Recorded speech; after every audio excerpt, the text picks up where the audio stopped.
મિત્રો, આજે આપણે રામ અને હનુમાનના જન્મનું રહસ્ય વિશે વાત જાણીશું. મિત્રો, શું તમે જાણો છો ચૈત્ર મહિનામાં જન્મ લીધો ભગવાન શ્રી રામે, તો હનુમાનજીએ પણ ચૈત્ર મહિનામાં જ કેમ જન્મ લીધો?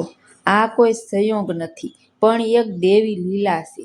તો ચાલો આપણે જાણી લઈએ આ નાનકડી વાર્તા. શાસ્ત્રો મુજબ જ્યારે રાજા દશરથે પુત્ર પ્રાપ્તિ માટે યજ્ઞ કર્યો, ત્યારે યજ્ઞિદેવે તેમને ખીરનો પ્રસાદ આપ્યો. રાજાએ આ પ્રસાદ તેમની રાણીઓને વહેંચ્યો, જેનાથી ચૈત્ર સુદ નોમના દિવસે પ્રભુ શ્રી રામનો જન્મ થયો માતા કૌશલ્યા દ્વારા. પણ આ સમયે એક ચમત્કાર થયો હતો. તો એવો ચમત્કાર થયો કે ત્યાં એક પક્ષી આવ્યું, ચમડી. તે પ્રસાદ થોડો ભાગ ચમડી લઈ ગયું.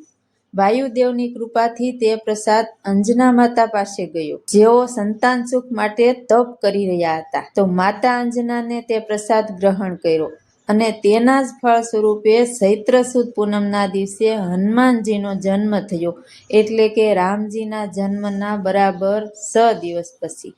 તો આમ આ પવિત્ર પ્રસાદમાં રામજી પૃથ્વી પર આવ્યા, તે જ પ્રસાદથી તેમના પરમ ભક્ત હનુમાનજી પણ આવ્યા.